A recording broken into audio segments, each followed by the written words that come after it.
안녕하세요. 함께행복한교회 정유한 목사입니다. 10월 21일 아침 기도회 시작하겠습니다. 사무엘하 19장 16절에서 39절의 말씀입니다. 바후림에 사는 베냐민 사람으로 게라의 아들인 시므이도 급히 와서 다윗 왕을 맞이하려고 모든 유다 사람들과 함께 내려왔다. 그는 베냐민 사람 1000명을 거느리고 사울 집안의 종 시바와 함께 왔는데 시바도 자기의 아들 15명과 자기의 종 20명을 다 데리고 나왔다. 이들은 요단강을 건너서 왕 앞으로 나왔다. 그들은 왕의 가족이 강을 건너는 일을 도와서 왕의 환심을 사려고 나룻배로 건너갔다. 왕이 요단강을 건너려고 할 때에 게라의 아들 시므이가 왕 앞에 엎드려서 말하였다. 임금님, 이 종의 허물을 마음에 두지 말아 주십시오. 높으신 임금님께서 예루살렘에서 떠나시던 날 제가 저지른 죄악을 임금님께서는 기억하시거나 마음에 품지 말아 주십시오. 바로 제가 죄를 지은 줄을 이 종이 잘 알고 있습니다. 그렇기 때문에 제가 오늘 요셉 지파의 모든 사람 가운데에서 맨 먼저 높으신 임금님을 맞으러 내려왔습니다. 수르의 아들 아비새가 그 말을 받아서 왕에게 말하였다. 주님께서 기름 부어 세우신 분을 시므이가 저주하였으니 그것만으로도 시므이는 죽어야 마땅한 줄 압니다. 그러나 다윗이 말하였다. 수르의 아들들아 들어라. 나의 일에 왜 너희가 나서서 오늘 나의 대적이 되느냐. 내가 오늘에서야 온 이스라엘의 왕이 된 것 같은데 이런 날에 이스라엘에서 사람이 처형을 받아서야 되겠느냐. 왕이 시므이에게 맹세하였다. 너는 처형을 당하지 않을 것이다. 그때 사울의 손자 무비보셋도 왕을 맞으러 내려왔다. 그는 왕이 떠나간 날부터 평안하게 다시 돌아온 날까지 발도 씻지 않고 수염도 깎지 않고 옷도 빨아입지 않았다. 그가 예루살렘에서 와서 왕을 맞이하니 왕이 그에게 물었다. 무비보셋은 어찌하여 나와 함께 떠나지 않았느냐. 그가 대답하였다. 높으신 임금님, 저는 다리를 절기 때문에 나귀를 타고 임금님과 함께 떠나려고 제가 탈 나귀에 안장을 얹으라고 저의 종에게 일렀으나 종이 그만 저를 속였습니다. 그리고는 그가 임금님께 가서 이 종을 모함까지 하였습니다. 임금님은 하나님의 천사와 같은 분이시니 임금님께서 좋게 여기시는 대로 처분하시기를 바랍니다.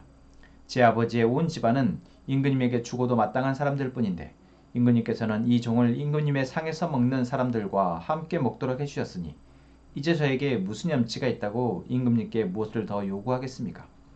그러나 왕은 그에게 말하였다. 내가 어찌하여 그 이야기를 또 꺼내느냐. 나는 이렇게 결정하였다. 너는 시바와 밭을 나누어 가져라. 무비보셋이 왕에게 아뢰었다. 높으신 임금님께서 안전하게 왕궁으로 돌아오시게 되었는데 이제 그가 그 밭을 다 차지한들 어떻습니까? 그때 길앗 사람 바르실레도 로글림에서 내려와서 왕이 요단강을 건너는 일을 도우려고 요단강가에 이르렀다. 바르실레는 아주 늙은 사람으로 나이가 80살이나 되었다. 그는 큰 부자였으므로 왕이 마하나임에 머물러 있는 동안에 왕에게 음식을 공급하였다. 왕이 바르실레에게 말하였다. 노인께서는 나와 함께 건너가시죠. 나와 같이 가시면 내가 잘 대접하겠습니다. 그러나 바르실레는 왕에게 아뢰었다. 제가 얼마나 더 오래 산다고 임금님과 함께 예루살렘으로 올라가겠습니까? 제 나이가 지금 80입니다. 제가 이 나이에 좋은 것과 나쁜 것을 어떻게 가릴 줄 알겠습니까? 이 종이 무엇을 먹고 무엇을 마신들 그 맛을 알기나 하겠습니까? 노래하는 남녀가 아름다운 노래를 부른들 제가 이 나이에 잘 알아듣기나 하겠습니까? 그러니 이 종이 높으신 임금님께 다시 짐이 되어서야 되겠습니까? 이 종은 임금님을 모시고 요단강을 건너라는 것뿐인데 어찌하여 임금님께서는 이러한 상을 저에게 베푸시려고 하십니까? 부디 이 종을 돌아가게 하셔서 고향 마을에 있는 제 아버지와 어머니의 무덤 곁에서 죽게 하여 주시기를 바랍니다. 그 대신에 이 종의 아들 기맘이 여기에 있으니 그가 높으신 임금님을 따라가게 하시고 임금님께서 바라시는 대로 그에게 잘 대하여 주시기를 바랍니다. 그러자 왕이 약속하였다. 물론 내가 기맘을 데리고 가겠소. 그리고 노인께서 보시기에 만족하도록 내가 그에게 잘 대하여 주겠소. 또 나에게 특별히 부탁한 것은 무엇이든지 내가 다 이루어 드리겠소. 드디어 온 백성이 요단강을 건넜고 왕도 건너갔다. 왕이 바르실레에게 입을 맞추고 복을 빌어주니 바르실레가 자기의 고장으로 돌아갔다. 아멘. 오늘 본문에서 우리는 다윗과 관계되어진 세 사람의 모습을 보게 됩니다. 다윗이 압살롬과의 전쟁에서 승리하고 이제 자신의 아들 압살롬을 잃었지만 그래도 그 슬픔을 이제 잠재우고 예루살렘으로 돌아가는 길에 만난 세 사람입니다. 그 중에 한 사람은 다윗을 저주했던 시므이이고, 또 한 사람은 사울의 손자 다윗에게 은혜를 입었던 무비보셋이고, 또 한 사람은 도망자였던 다윗과 다윗의 무리들을 도왔던 바르실레라는 사람입니다.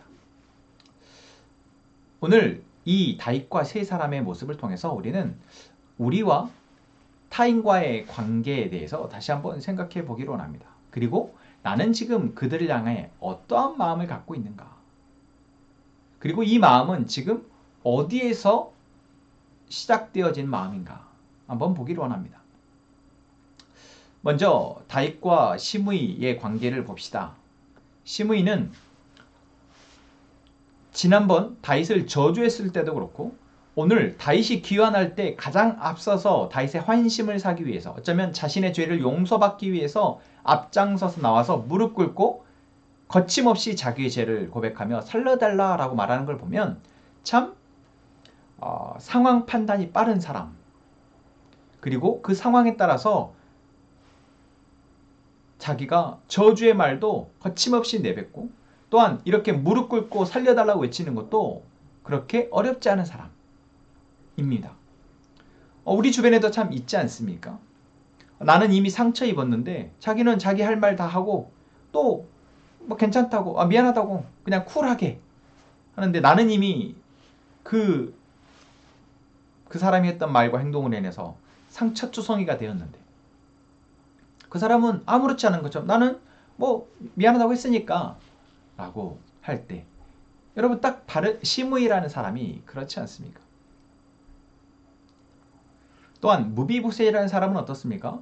무비보셋은 현재 지금 무비보셋을 만나기 전까지의 다윗에게 무비보셋은 자신이 기껏 은혜를 베풀었는데 자신에게 그 은혜에 대해서 마땅히 해야 할 도리를 하지 않은 배은망덕한 사람일 것입니다. 누구 때문에 그렇게 됐습니까?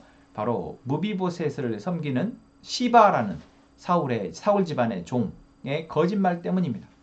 시바는 자기의 이익을 위해서 자기의 주인인 무비보셋을 다윗에게 가서 모함했다라는 것이죠. 그로 인해서 다윗은 지금 무비보셋을 만났을 때 첫 마디가 뭐였습니까? 너는 왜 나를 따라 나서지 않았느냐? 책망의 말이죠. 그렇습니다. 내가 은혜를 베풀었고 그 은혜에 대해서 마땅히 은혜로, 선으로 갚지 않는 사람에 대해서 우리는 이렇게 반응할 수밖에 없습니다. 냉소적이고 또는 차갑게 비판적으로 반응할 수밖에 없는 것이죠. 또한 세 번째, 바르실레라는 사람은 어떻습니까? 이런 사람만 옆에 있었으면 좋겠습니다. 내가 어렵고 힘들 때 나를 도와주는 사람입니다. 여러분, 우리 모두 이런 바르실레와 같은 사람이 되었으면 좋겠습니다. 누군가가 힘들 때 옆에 있어주면서 그 사람을 공개하고, 심지어 자신의 이 공에 대해서 전혀 주장하지도 않는 사람. 그죠? 너 괜찮으면 됐어. 야, 너 행복하면 됐다, 야. 자신의 시간과 자신의 물질을 들여서 수고했음에도 불구하고 그것을 대가를 바라지 않는 사람. 바르실레와 같은 사람. 다윗은 한 장소에서 이 세 명을 비슷한 시간대에 만나게 되는 것입니다. 어쩌면 일단 바르실레라는 사람에 대해서는 우리가 차지하고, 시므이라는 사람과 무비보셋이라는 사람에 대해서 다윗이 어떻게 대합니까? 먼저 시므이에 대해서 다윗은 용서해 줍니다. 옆에 부하였던 아비새는 죽여야 합니다 라고 말하지만 다윗은 용서해 주죠. 그 이유는 무엇입니까? 이렇게 좋은 날에, 이제 반란군들이 다 제압되어지고 다시 예루살렘으로 돌아가는 이 좋은 날에 사람을 처형해서야 뭐 하겠느냐? 내가 오늘에서야 이스라엘의 왕이 된 것 같다. 그만큼 기분이 좋고 정말 화합의 날이기 때문에 여기에 더 이상 피를 보고 싶지 않다라는 것이죠. 심지어 자신을 저주했던 시므이라 할지라도. 무엇이 있어서 그렇습니까? 바로 자신 안에 이 상황 가운데 되어진 은혜를 알고 있기 때문에 그렇습니다. 아팠죠. 너무 괴로웠습니다. 아니 이 사람은 지금 보고 있는 것만으로도 괴롭지만 그래도 지금 나의 상황은 이 사람에 대해서 이 사람이 나한테 무릎 꿇고 용서를 구할 만큼 회복이 되어졌고 하나님의 은혜가 거기에 있다라는 것입니다. 다윗은 그것을 알았고 그렇기에 이 사람을 향해서 용서할 수 있는 것이죠. 여러분 우리에게 하나님의 은혜가 필요한 이유는 무엇입니까? 나에게 악한 말을 하고 나를 선하지 않게 악하게 대하는 사람에게 이처럼 용서할 수 있는 그러한 힘이 우리에게 필요하기 때문에 그렇습니다. 용서하지 않으면요. 이 사람은 계속해서 내 안에 악으로 남아있는 것이죠. 그 사람을 향한 원망과 분노와 화가 계속해서 내 안에 잠재해서 나를 좀먹습니다.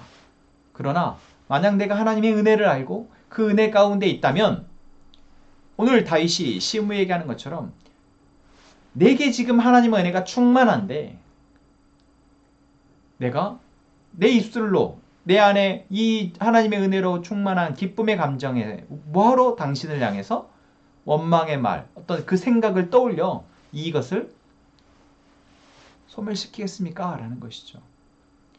여러분 우리에게 하나님의 은혜가 필요한 이유가 무엇입니까? 바로 원수를 용서하기 위함입니다. 용서하기 싫죠. 하지만 용서하는 것이 더 큰 은혜이기 때문에 그 사람을 위해서가 아니라 바로 나를 위해서 용서하는 것입니다. 이 시므이는 지금 진심으로 다윗에게 어떤 다시 충성을 맹세하거나 다윗을 사랑해서 용서를 구하는 것이 아니라 진심 어린 참회가 아니라 어쩌면 그냥 자기의 목숨을 부지하기 위해서 그냥 겉으로만 하는 참회, 어쩌면 용서해달라라는 것일 것입니다. 그렇지만 나는 이 사람, 다윗은 시므이를 용서함으로써 자기 안에 하나님의 은혜를 꺼뜨리지 않았다라는 것이죠. 또한 무비보셋도 그렇습니다. 무비보셋은 사실 억울하게 다윗으로부터 지금 모함을 부정적인 평가를 어떤 부정적인 생각을 갖게 된 것입니다. 그래서 무비보셋은 다윗의 앞에 나와서 그렇지 않습니다. 시바가 자신을 속였습니다. 나는 당신이 갈 때 같이 따라 나서려 했는데 시바가 나를 속였습니다. 그렇지만 지금까지 당신이 나에게 베푼 그 은혜가 너무나도 크고 감사하기에 마땅히 설사 내가 그렇지 않더라도 당신이 나에게 벌을 내리기를 원하신다면 그렇게 하십시오. 라고 이야기하죠. 여러분, 내 안에 부정적인 감정이 누군가와 있을 때 그것이 이처럼 풀어졌으면 좋겠습니다. 우리가 그렇더라고요. 서로 무언가를 같이 이야기해 나갈 때 자꾸만 내 안의 생각들이나 감정들에 대해서 일정 부분만 이야기하고 일정 부분을 감추다 보면 그것이 풀어지지 않고 계속 더 꼬일 때가 많습니다.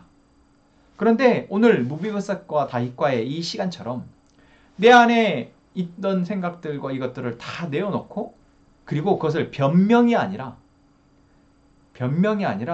정말 진심으로 당신에 대해서 미안한 마음과 또한 그 은혜에 대한 감사한 마음으로 내어놓을 때 여러분 이 진심이 바로 다윗에게는 보여줬고 다윗은 무비보셋을 다시 자신의 은혜 아래 거하도록 허락해 줍니다. 여러분 우리의 관계가 이러한 관계에 되어졌으면 좋겠습니다. 제가 누군가와 이야기를 나누면서 정말 나의 진심이 이러한데 저 사람이 나의 진심을 다 알아줄까? 참 의문이 들 때가 많습니다. 내가 지금 이 한 말은 내가 지금 이렇게 하고 있는 말은 정말 내 100%의 진심이고 한치의 거짓이 없는데 저 사람은 지금 내 말을 다 진심으로 받아줄까? 여러분 무비보셋이 정말 목숨을 내어놓고 이렇게 이야기했을 때 다윗은 그것을 받아줍니다. 여러분 우리가 다윗과 같은 사람이 되어지기를 원하고 또한 무비보셋과 같이 내 목숨이 설혹 내어질지라도 진심으로 상대방에게 이야기를 할 수 있는 그런 저희들이 되어지기를 원합니다. 자신의 목숨을 구걸하는 것이 아니라 그렇게 했을 때 어쩌면 상대방과의 관계가 회복될 것이다 라는 거죠. 마지막 다윗과 바르실레의 관계 속에서 우리는 다윗이 아니라 바르실레에 좀 더 주목해야 합니다. 바르실레는 은혜를 베풀었습니다. 그것도 어쩌면 모험일 수 있는 은혜였죠. 압살롬의 편에서 보자면 바르실레는 반역자, 자신의 적을 도운 사람이기에 자신이 쌓았던 그 모든 부와 명예를 한순간에 잃을 수 있는 것이 바로 다윗을 돕는 것이었습니다. 그런데 바르실레는 다윗을 도왔고 그 선택에 대해서 어쩌면 이제 보상을 받을 수 있는 상황이었지만 바르실레는 그저 당신이 다시 왕의 자리를 회복해서 돌아가는 것, 그것이 기뻐서 당신을 배웅하기 위해서 나왔다라는 말로 그 모든 보상을 거절합니다.